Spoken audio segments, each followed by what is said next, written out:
أعوذ بالله من الشيطان الرجيم. بسم الله الرحمن الرحيم. ولقد زينا السماء الدنيا بمصابيح وجعلناها رجوما للشياطين وأعتدنا لهم عذاب السعير. وللذين كفروا بربهم عذاب جهنم وبئس المصير. اب میں سعودی عرب طائف سے آئے ہوئے ہمارے مہمان جو وہاں کی شعبہ جالیات کے اندر دعوت کا عمل انجام دے رہے ہیں، جن کا اسم گرامی ہے جناب شیخ رحمت اللہ بالی صاحب، اور ان کے مقالے کا عنوان ہے عقیدہ اہل سنت والجماعت اور اعتدال۔ میں آپ سے گزارش کروں گا کہ آپ تشریف لائیں اور اپنی باتیں سامعین کے سامنے پیش فرمائیں۔ آپ سے بھی گزارش ہے کہ آپ وقت کا خیال رکھیں، 5 منٹ آپ کو بھی۔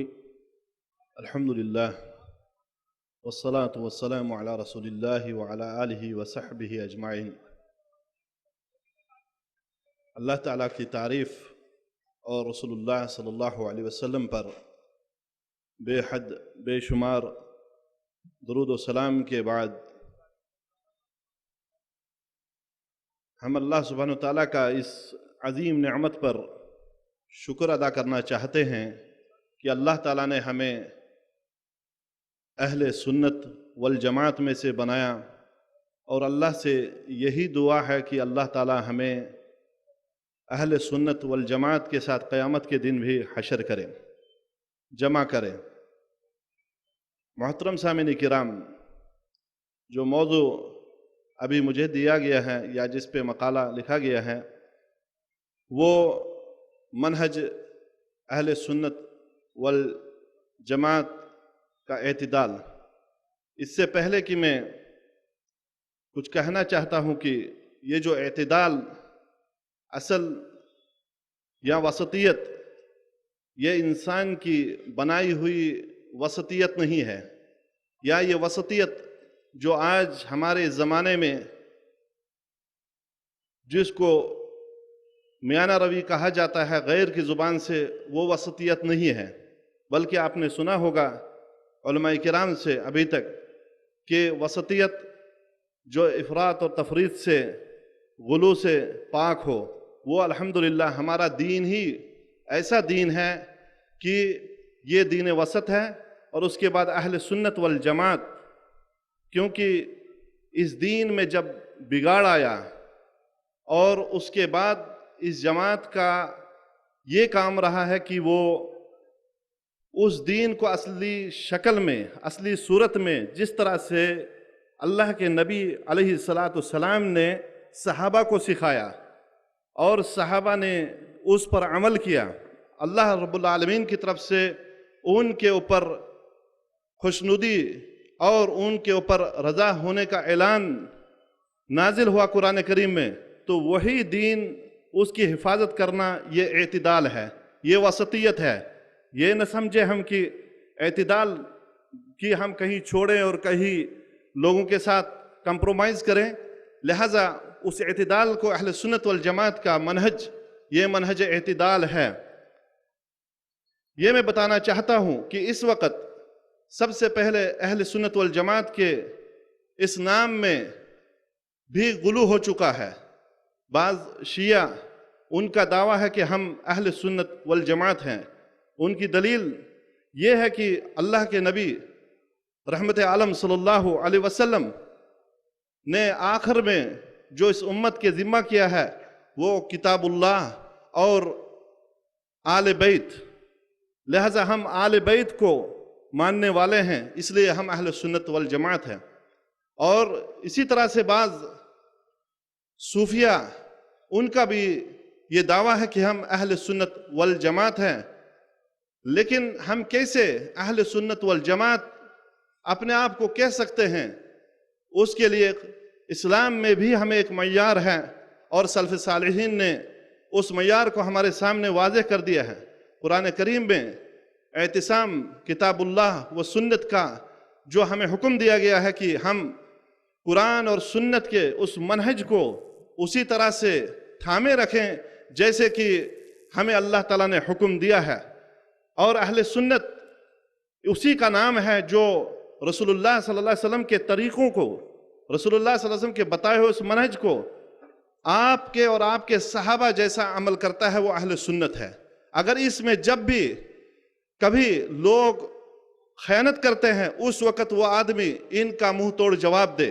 और इनकी मिसाल अइम्मा अहले सुन्नत में से इमाम अबू हनीफा रहमतुल्लाह अलैह, वो यकीनन अहले सुन्नत वल जमात के इमाम थे, जिसने इस दीन में थोड़ी भी कोताही बर्दाश्त नहीं की, यहाँ तक कि आपको जेल में डाला गया और वहाँ पे आपको इतना भी कहा गया कि अबू हनीफा थोड़े अपने मामले में तनाजुल करें, यानी कमी कर लें।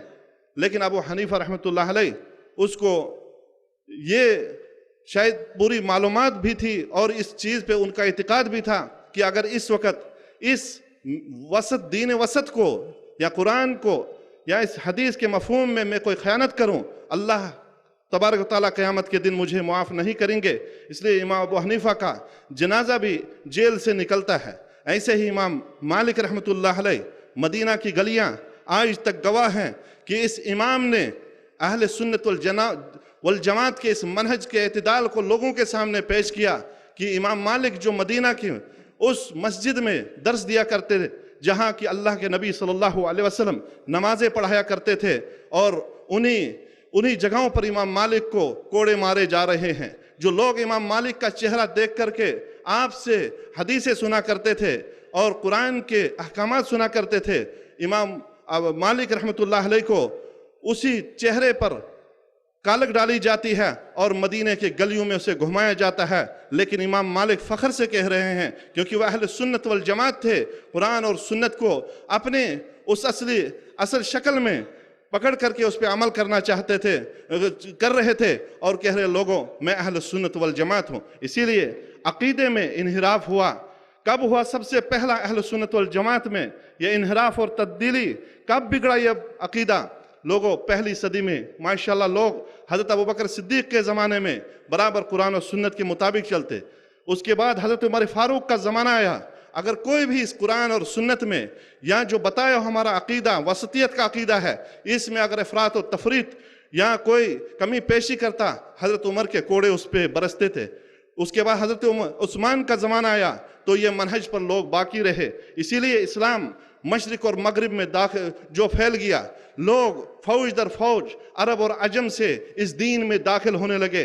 यहाँ कि फ़ारिस और रोम के जो शहान के ताज उड़ गए और लोग एतदालियत में आ गए। अमन इतना फैल गया कि माशाअल्लाह इस ज़मीन पर अब जुल्म और ज़्यादती ख़त्म होने लगी। तो इस पे मैं अपनी बात ख़त्म करता हूँ कि एतदाल अहले सुन्नत वल जमात के इस मनहज में आप कैसे पेश कर सकते हैं कि सबसे पहले ये कलमा उस वक़्त कहा गया जब बाज़ ज़मीर फ़रोशों ने हज़रत अली रज़ियल्लाहु तआला अन्हु के तौसीफ़ में बाज़ फ़ज़ाइल बयान कर ली, और फिर एक फ़िरका वो पैदा हो गया कि उन्होंने हज़रत अली के ख़िलाफ़ अलम बगावत खुरूज का जो है खड़ा किया। उस वक़्त उलमाए किराम ने हज़रत उस्मान की शहादत के बाद कैसे तकसीम कर दिया, तुम अहले सुन्नत हो कि जिन लोगों ने हज़रत अली का इनकार किया खुरूज के ज़रिए, और जिन्होंने अली को गुलू और मकाम उलूहियत के उस मुतालिक हदीसें लिखी, उस वक़्त इनको बिदअती कहा गया।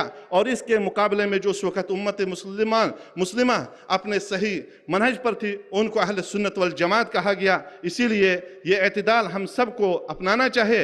वो अगर हम एक ही क्यों न पूरी कौम में हों, पूरे ज़माने में अगर हम एक हों तो हम अहले सुन्नत कहलाए जाएंगे। और तमाम अरबाब दोस्तों से और सामीन से मेरी यही गुजारिश है कि अगर एतदाल आपको दुनिया में इसका पैगाम देना है तो इस मनहज की सही अमली तत्बीक आप भी पेश करें। अल्लाह आप सबके साथ है। अल्लाह हमारी मदद इस मनहज में फरमाए।